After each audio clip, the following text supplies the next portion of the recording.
To say a few words before we start the evening. This room is just for tonight. For the rest of the nights, we'll be using the basement hall downstairs. The topic of today's talk is spiritual survival in today's hectic society. I should point out here that the topics were chosen by the organizers, as was the program arranged by the organizers, and Vimlaji did approve of the topics. For those, I'm sure a number of you here are familiar with Vimlaji. For those who are not, I don't think there's a great need to go into the background. I think tonight's, what will be important is tonight's talk and the atmosphere in the room. There was a brief description in the program that you all must have received. I must state that this is the last talk on her North American tour before she goes back to India. And we are indeed fortunate having her here for the whole week. This is not Vimlaji's first visit to Ottawa. She was here in 1976. But from what I can see of faces in the room, I don't think many of you were here for the talks then.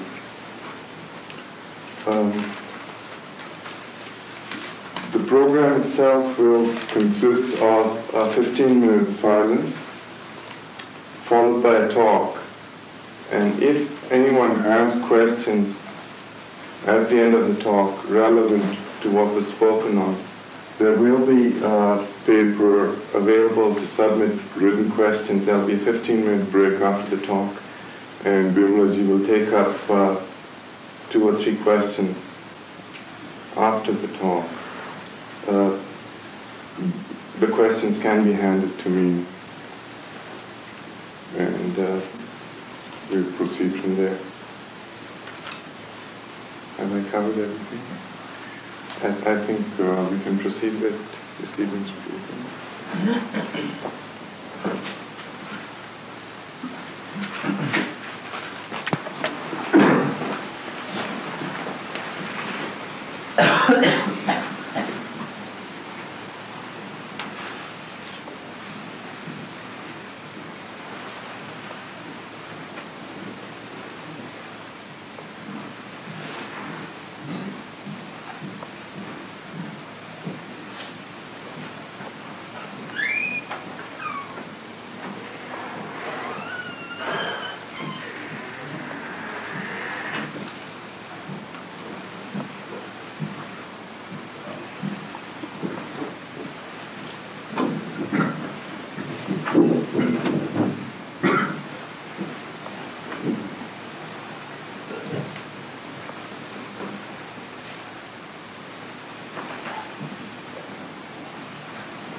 Verbal communication is an adventure, and it is an adventure especially when the speaker and the listeners are not acquainted with one another. I come from a distant country, have been born and brought up there in India,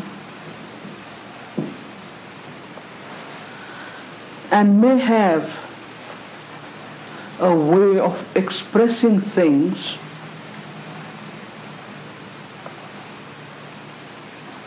with which many of you might not be acquainted.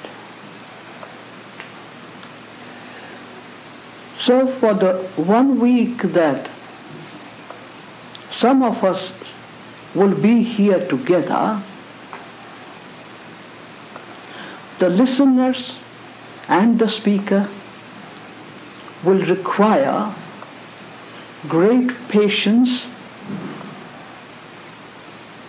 to understand one another, to listen to one another.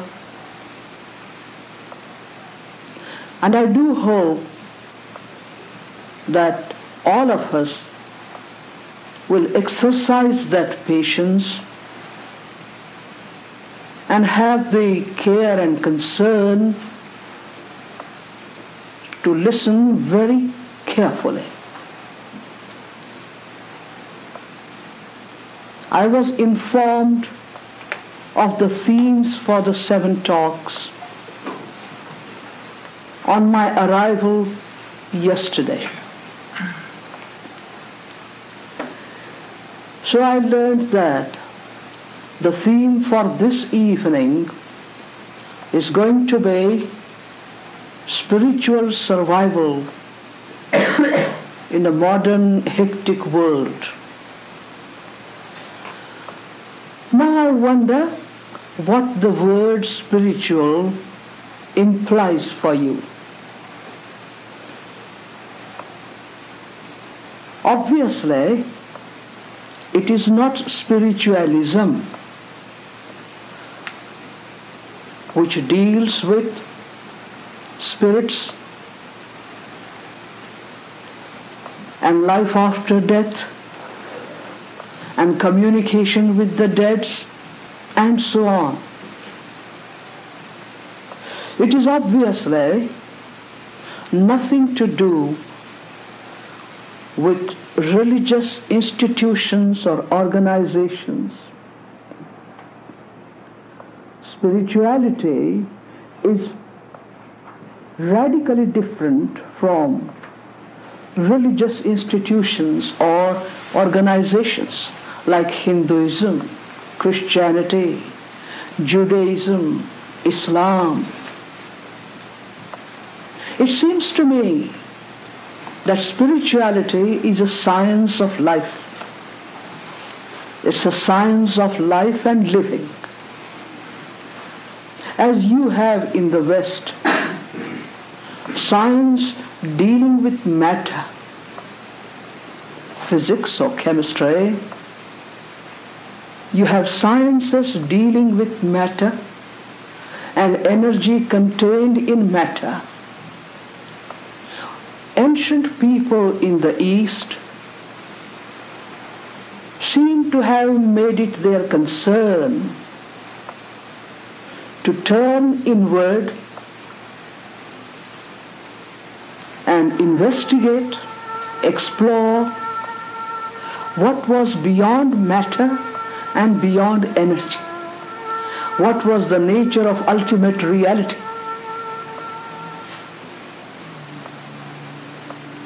So through various branches of disciplines, they must have investigated and they have had their conclusions about their findings. Investigation, exploration, experimentation, and verification. The method has been the same, whether in the East or the West. Science is an approach to reality. It is an investigation of reality. Whether you turn to the external world and analyze matter, or you turn inward and dive deep beyond the senses, beyond the mind, beyond the brain. So in the very beginning, I would like to attract your attention to the serious implications of the word spirituality or spiritual. Spirituality is a science. Now, to be very brief, the findings of these ancient scientists in the East. And when one says East, one is not referring merely to India. One refers to Persia, one refers to Georgia and Caucasus Mountains, one refers to Tibet, China, Southeast Asia, Pakistan, etc., etc. From the Middle East onwards to the Far East, thousands and thousands of years ago, people had made it their concern, dedicate their lives for such investigations. They were dedicated to life and living. Everything else was secondary. Now, what are their findings? What do they have to say? Because we are going to proceed and see if there is a possibility of the survival of that spirituality or spiritual life in the so-called modern hectic society or world, whatever the words be. As far as one has observed, or one has studied, the first finding of this science of spirituality says that life is one non-fragmentable, homogeneous wholeness. It is not amalgamation of various principles. It is not an integrated something or a patchwork of fundamental principles of life. It is a wholeness. It's a totality. That wholeness was called divinity by those ancient people. So, it is difficult for us modern people even to grasp verbally what the totality or the wholeness is. Because the curse of fragmentation has been upon us through untold centuries. We have divided life into the human and the non-human species. We have divided life among the human species into races, religions, nationalities. Then we have divided ourselves on the basis of political ideologies, economic structures. So, for us, even to imagine that there is a wholeness of life, this cosmic life, this universal life, is an interrelated totality. Everything that exists, lives and moves, is organically related to everything else. This holistic approach to life is the essence of spirituality. So life cannot be divided, cannot be fragmented. That's the first message. You may have arrangements in life, you may develop a science of economy, philosophy of economy, political philosophy, sociology, psychology. You may make arrangements for the convenience of collective life, but they cannot be converted into watertight compartments, unrelated to one another. We cannot say that the economic values have nothing to do with the values in family life, if any family life is left. In the industrially advanced countries, that the values in politics have nothing to do with religion. The values in the family have nothing to do with social life. We have created various value structures. We have sets of values. We have codes of conduct. At home, a person can be a very loving husband or wife, a father, mother, respecting care and concern and mutuality as a value, love as value, cooperation as a value for the family unit. And the person steps out of the door and converts oneself into an economic person, where the value is not love or cooperation, but the value is competition, comparison, assertiveness, aggressiveness. These values have sanction of society. And the same person, when he thinks about himself as a political worker or leader, may have a different set of values, thinking that even anger, hatred, bitterness, jealousy, or violence are necessary values or motivations. We have created mutually incompatible motivations for various aspects of our life. So we have split the life, fragmented the life outwardly, and inwardly we have fragmented ourselves. My first plea this evening is to pay attention to the conclusions of spirituality as a science, which says that life is one indivisible whole. And there are certain absolute values which are relevant for every field of action, every field of relationship. And they would say, truth is a value, you cannot compromise with it. Freedom is a value which you cannot compromise with. Love, freedom, peace, truth.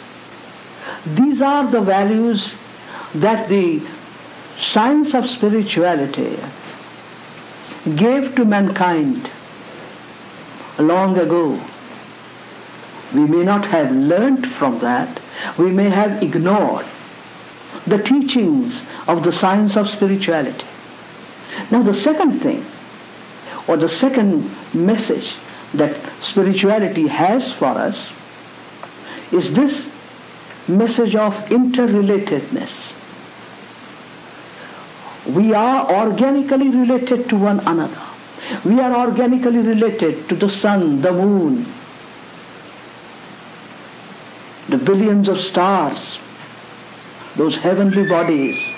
We are related to the mountains, the oceans,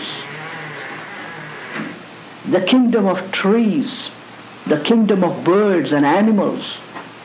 These non-human species inhabiting the globe are our fellow beings. Mankind has forgotten that. We felt that we are masters of the world. We are here to conquer the earth, conquer the skies, and exploit everything. The earth, the rivers, the oceans, the forests, the solar energies, or whatever it be, we are here to utilize all those energies, not only to provide our needs, but to gratify our greed. So we have become virtually plunderers of the planet.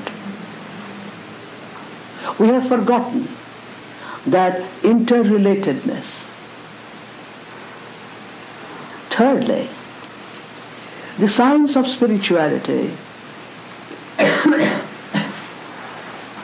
says to us that the human being is not only the biological structure, the body and the brain, the psychological structure.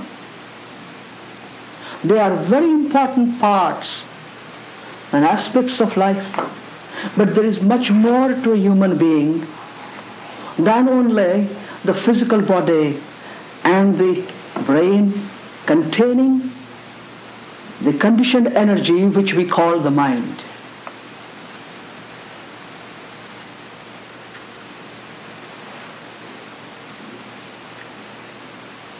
We have identified ourselves with the bodies and the energies contained in the brain. And we think that we have to live only through those conditionings and find out how to resolve our problems with the help of brain, with the help of thought, with the help of knowledge, experience, memory, and so on. We have narrowed down the scope of our living. But spirituality says, however useful and beautiful the physical structure may be, and however rich and cultivated the psychological structure might be, there seem to be innumerable energies contained in the inner space of human consciousness which have not been touched by human thought, channelized or trained or conditioned. We cannot go into all the details of what the science of spirituality means. I wanted to share with you this evening the fundamentals, a couple of points, some important points.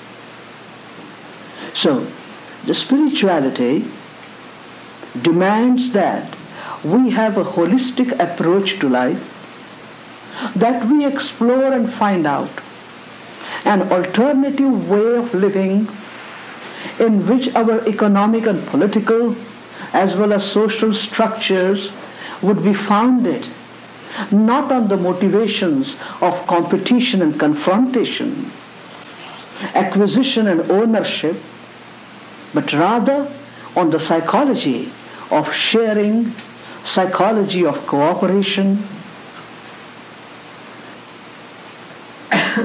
a kind of drastic change in the very motivations behind the social structures is what spirituality demands of us. That's a challenge we are facing.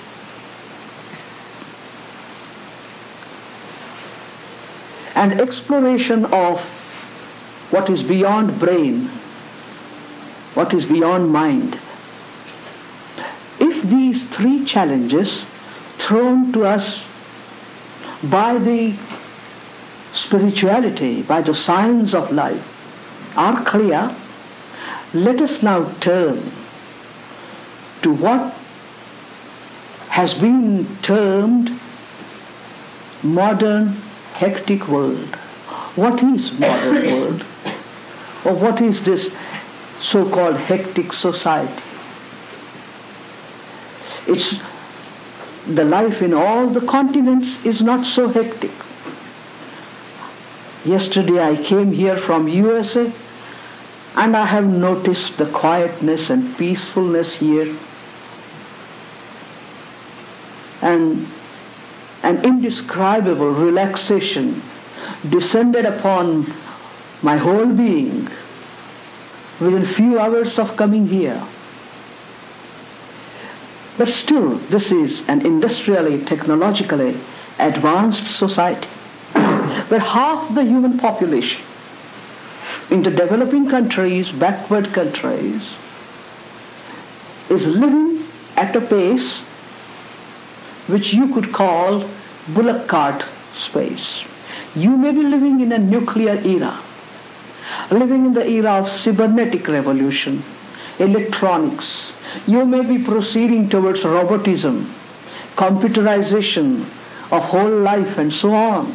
But there is half the population of world where science and technology, leave aside high technology, have not yet found their way. They are under starvation. living below the poverty line. So this hectic life, or the industrially, technologically advanced life, is the lifestyle of few people in a number of countries. Maybe some countries in West and East Europe, maybe Australia, Japan, USA, very few countries. But what have they done with themselves, and what are the problems they are facing today, where the message of spirituality could have some relevance? It's a beautiful challenge that this world is facing. Now we are talking about the societies, the countries which have scientifically, technologically advanced context. What has science and technology given to us? Marvelous context, space and time have been shrinking. On one hand, science and technology went on advancing, and on the other, the very space and time have been shrinking. The whole globe has been reduced to one human family, whether we like it or not. Means of communication, means of transportation, exchange of cultures, contact with different races. So we have been reduced by our own progress in science and technology. By science I mean physics, chemistry, biology, medicine, all these sciences, natural sciences and applied sciences. So we cannot go back now. The whole world has been reduced to a small human family. I say small, billions of people. But what I am saying is a global human family. That is the context. On the other hand, there is a context that we have divided ourselves into nation states. We recognize ourselves, we have identified ourselves as belonging to different races and religions and nations, belonging to different ideologies, political and economic. These divisions are there, created by us, and this is the context. Unless you transcend the concept of national sovereignty, racial superiority, or religious fundamentalism, racial fundamentalism. We are living in the era of racial religious fundamentalism. Even to some extent, economic fundamentalism. These two things cannot exist together. The context that science has given us and these man-made divisions. These man-made divisions cannot be eliminated through logical arguments and discussions, international treaties and agreements. Right now, Mr. Gorbachev and Mr. Reagan must be in Geneva, and they will be meeting each other, talking with and discussing with each other. But the identifications are there. As Americans, as Indians, as communists, as capitalists, or democratic people, as Jews, as Christians, as Arabs. Now, psychologically we cannot transcend these divisions that are man-made, and physically we have created a context that does not allow such fragmentation and such separativeness.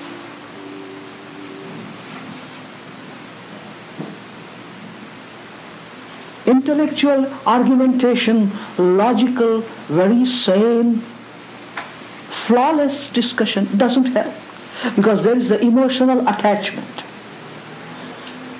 to the concepts and theories that we have created ourselves. We like to call ourselves Indians and Hindus and Muslims and Pakistanis and Jews and Arabs. That psychological identification is there. Now spirituality says we are all one. We belong to one another. Can we learn from that science of spirituality? Can we investigate and find out if there is any truth in that holistic approach of spirituality, and educate ourselves, or at least our children, to transcend the man-made barriers and grow into a sense of belonging to one another? You must be aware what's happening in South Africa, what's happening in different parts of the world. Is the emotional attachment, emotional addiction to certain ideas, theories and concepts that is coming in the way of peace. Whether there are regional problems or you turn to world problems. But intellectual convictions do not take you very far. So it seems to me that the spiritual survival is not only possible, but the synthesis of science and spirituality is the historical necessity of this era, or the coming era. The context created by science, we can live in that context only if we grow spiritually, transcend the psychological structure that we have created for ourselves, and grow into the maturity of realizing that we are going to share the planet with one another, share the resources with one another, cooperate with one another, not dominate one another. Do you see? A new awareness of the oneness of life, of the wholeness of life, is absolutely necessary. Otherwise, this human race, in its stupidity of attachment to outdated theories, ideas and concepts, might even one day commit suicidal activities like nuclear wars.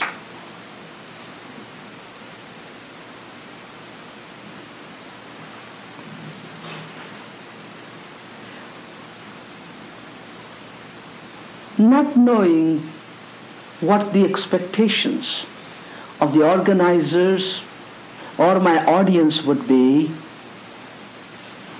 I have turned to the very fundamentals of science and spirituality. If that outline or these points are clear, let us turn to the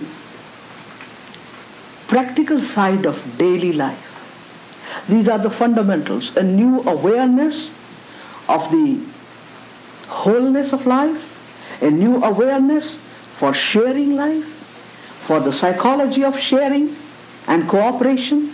These are the relevant points of spirituality. These are the basics of spirituality. Having dealt with the basics, let us turn to this very question from a different angle altogether. There is an idea of spiritual life that one turns away from one's responsibilities, turns away from relationships, and goes spiritual. enters into spiritual inquiry, turns to meditation, renunciation, finds out some master, guru, teacher, and escapes from the responsibilities of life. That is called spirituality by many a people who do not reach out towards the source of the word spirituality. We had dealt with that. Now, coming to the common people's idea about spirituality and the term spiritual survival, I would like to share with you one important thing is, even if you use the word spirituality in an ordinary way, it is a totally new, a holistic approach to life. It is not running away from life. Any activity that takes you away from the field of relationship and responsibilities is sin. It's neither religion nor spirituality, because life is relationship. Without relationships, in isolation, there may be physical existence, but there is no life. Life is to live, and to live is to be related. Related with the universe, related with people, related with non-human species, related to your own body, your mind. So, spiritual survival in the modern hectic world is a very interesting issue, because in modern life one has to relate throughout the day on various fronts. Life has become very complex, and you have to enter into relationships on various fronts, maybe unrelated to one another, and function there, retaining your sanity, retaining your equipoise or inner balance, as it were.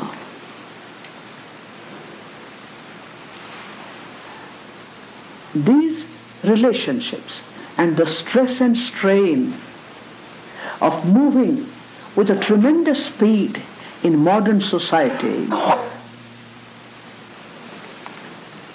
taxes the nerves of a person.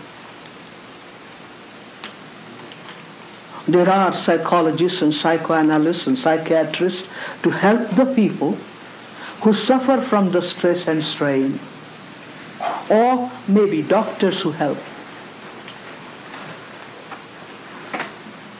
One is suggesting this evening that there is a relevance of spirituality which teaches a new way of living, where relationships do not create stress and strain, but rather they become a movement of relaxation. Spirituality is a way of living where relationships are a movement of relaxation and not a movement of generating tensions and conflicts and contradictions, etc. One cannot cover the whole issue in an hour's talk, in one evening. One may take up certain aspects of this problem as one travels through the week, through different subjects. One may go back to that. So, spirituality is a new way of relating oneself with life. Life is for living, and to live is to be related.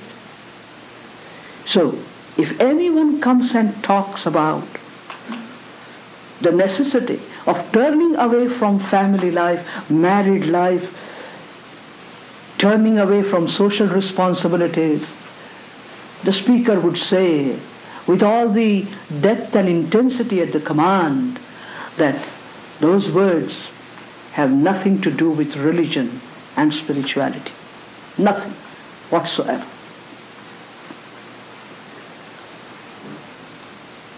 Now, how do we relate ourselves in this hectic world where you have to move with so much speed and yet retain our balance.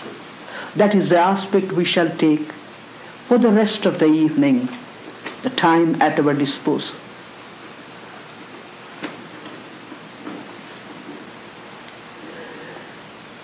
When we have to move very fast, or we have to travel very fast, we do not carry huge luggage or weight with us. We travel light so that we can move fast. We even see that our bodies are not too heavy, too sluggish. We don't have to carry that much extra weight. Moving requires a kind of speed of the body, speed of the mind, to keep pace. Now, what is it in our relationships that creates tensions and that prevents us from moving fast? What is it that creates neuroticism, conflicts, tensions? Could it be that we are attached to our ideas, our emotions, our patterns of reactions, our value structures, and we try to measure other people according to those norms and criteria? Are we busy all the time comparing, evaluating, and judging other people, and due to that exertion we get tired and exhausted?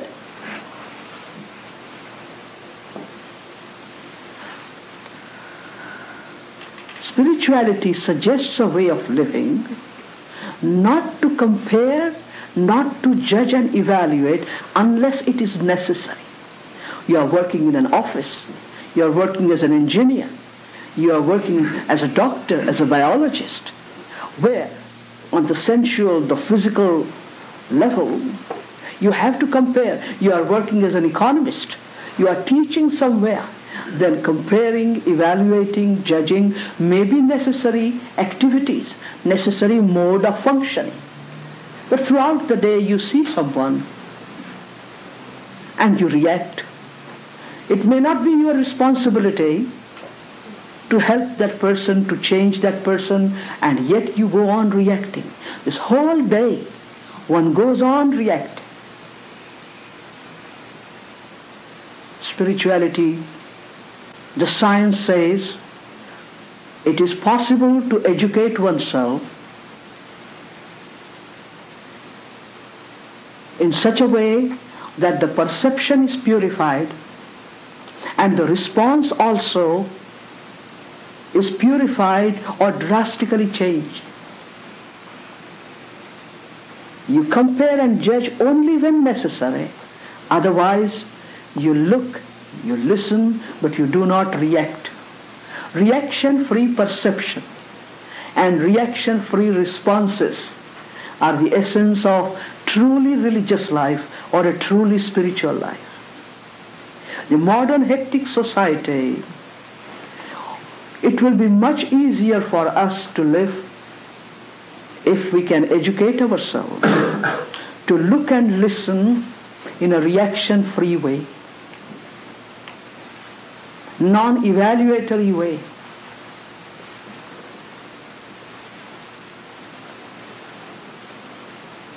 If we don't do that, then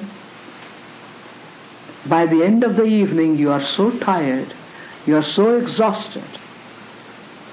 Life becomes going away in the morning, on for the job, returning in the evening tired. You are so tired that you cannot enjoy the evening or the night's sleep even.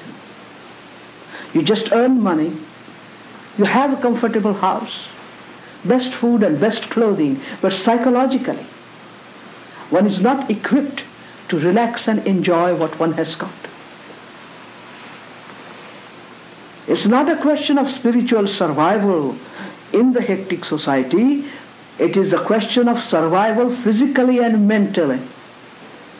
And that survival becomes possible if you turn to what we call spirituality. Now, how does one educate oneself in that purity of perception or revolution in responses? How does one do that? We spent few minutes here quietly. It wasn't a ritual. It was a very humble effort to introduce the listeners that there is a dimension to life which is called silence. As there is a dimension of movement and motion, there is a dimension of motionless.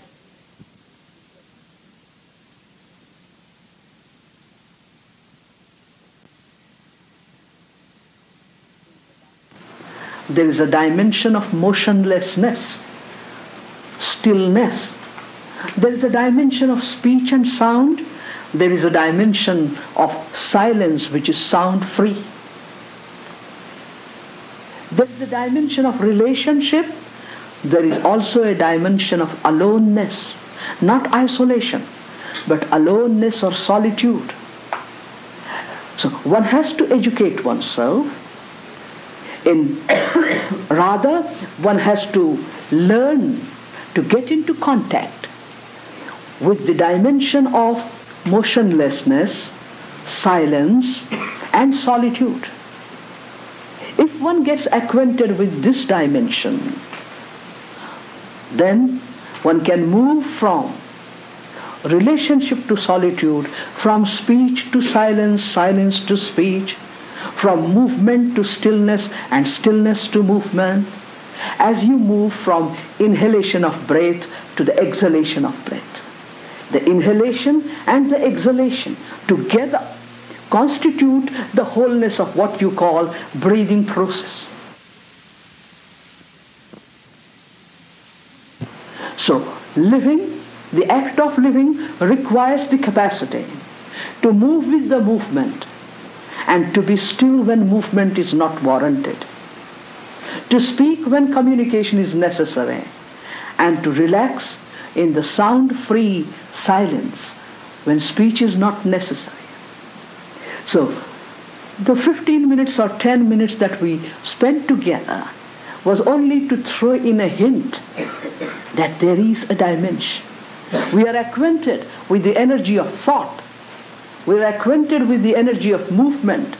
We are not acquainted with the energy contained in the silence, which is emptiness of mind.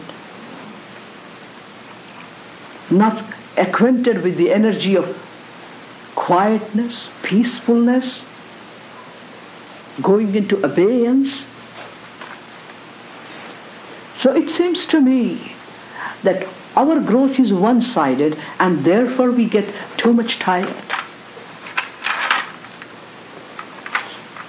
Survival will be possible if this learning and education, a contact with the dimension, the other dimension, is established. We in the East call it meditation, a meditative way of living. Move with the movement, be still when movement is not necessary. What do you do when you sit quietly? You may sit quietly, but the mind chatters. What do? You don't do a thing. You just watch the movement of the mind. You look at it as you look at the sky of an evening. You look at the birds or the clouds or the snowflakes when it snows. You don't have to compare them. You don't have to evaluate them. In the same way, while sitting quietly, one can look at whatever the mind brings up, just innocently. That is changing the quality of perception. One is only throwing in hints in order to cover the theme of the evening. One is not going into all the details. So, purity of perception through that innocent looking or watching or observation.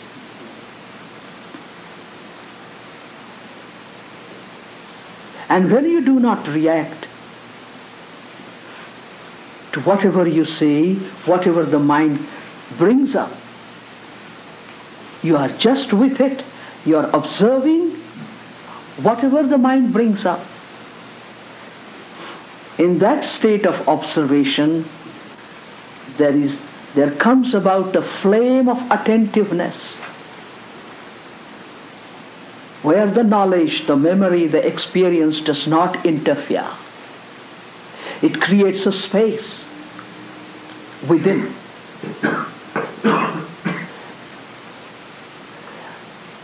I mentioned this point to indicate that the science of spirituality is not a utopia.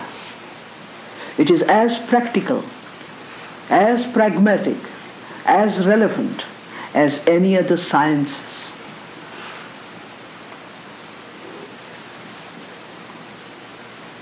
Second thing necessary for survival and retaining our sanity and freedom and individual initiative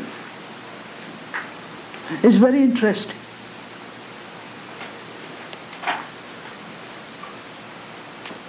Spirituality says, or the science of spirituality says, life, the wholeness, the totality of life is free of all the symbols, the concepts, the theories that mankind has evolved. It is a timeless, time-free reality. It is a symbol-free reality. It is an eternity, immeasurable, unnameable. Now, that is what the science of spirituality says. We have to live in the world, as we live in the world of relationships, we have to live in the world of symbols and concepts and theories. For example, you and I got together here at 7 o'clock to meet each other at 7 o'clock. 7 o'clock by your watch and my watch. These watches indicate psychological time, which we have created. Mankind has created. There is nothing like 7 o'clock in reality. These hours, these minutes, these days, these months, all these are concepts that mankind has developed, like notes of music, like numbers in arithmetic, like the point in geometry. These are all man's inventions. This is the substance of our culture and civilization. We create theories, concepts, then we create symbols to represent them. We use those symbols. So we use the watch, the symbol, and came here. We're here by 7 o'clock. There is the timeless reality, and there is this symbol of time. Spirituality shows a way of living where it is possible to be aware of the immeasurable eternity, the timelessness of totality, and yet have a grip on the symbols that we have created. You don't get imprisoned in the symbol, and you don't get lost in the awareness of eternity. You remain aware, and yet you handle the symbol. I don't know if I can convey to you if we are meeting, but I am trying to say that symbols have their relevance. Theories, concepts have their relevance. We do not live only on the sensual level or the perceptual level. We are complex creatures. We simultaneously live on the perceptual, the conceptual, and also on the transconceptual level. So, spirituality says, move through time. If you want to move, you move through time, you move with words, you move with theories, but never forget that they are symbols created by mankind for its own convenience. They have no reality. The absolute reality of life is time-free eternity. It is a vast isness of life, non-divided, non-fragmented. Now, my friends, if one can really be aware of the eternity, the isness of life, not only as words, but as a factual reality, as the content of our life, then I think that these todays and tomorrows and yesterdays will never frighten us or scare us. So, spiritual survival is not a question at all. I am saying that the modern society will be able to survive only if it turns to this holistic approach indicated by the science of spirituality, not otherwise.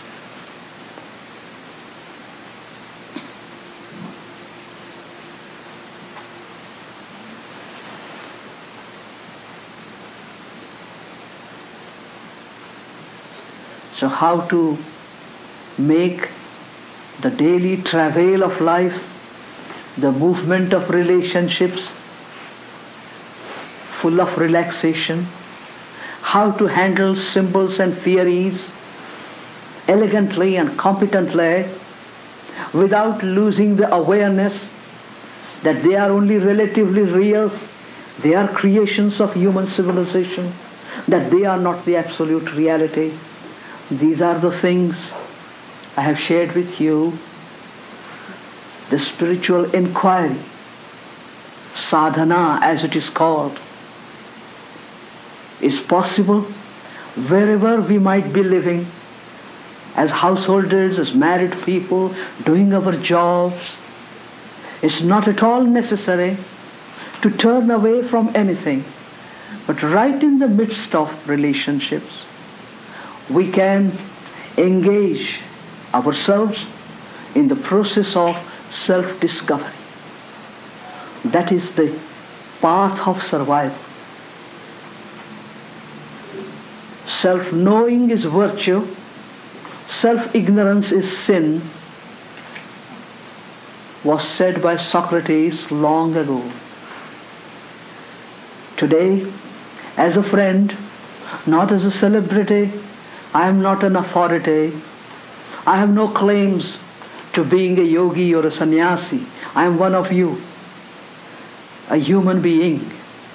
So I have come to share with you that self-understanding is the way to sanity, is the way to survival in this mad, neurotic world.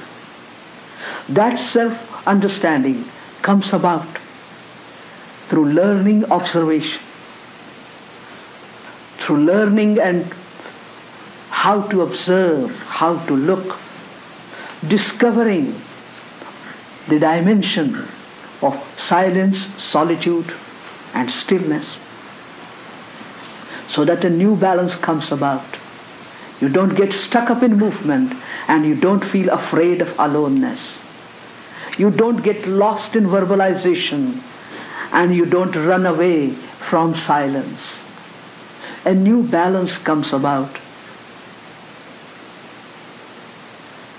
As I said at the beginning of the conversation, verbal communication is an adventure. I have no idea whatsoever what these words could have meant for you, because words are heavily loaded with associations. So they may mean one thing for the speaker and quite a different thing for the listener. And yet one has tried one's best to indicate the fundamentals of spirituality as a science and then tried to relate it to the challenges, the fundamental challenges of modern life, and then the individual challenges in modern life. I think it is time for me to stop so that there will be a break before the question-answer session. I am grateful to every one of you who has turned up here this evening to meet and listen to a person who has only one claim of being a human being, who has come to you as a friend, not as an authority, to share with you, not to preach or to teach, to share with you her observations, her understanding, and so on. So, I thank you, every one of you, for giving me such a patient hearing. I am aware that those who are sitting in those last rows cannot see me and I cannot see them. And the organizers and myself will find out some way from tomorrow onwards to make sitting arrangements in such a way that we will be able to see one another.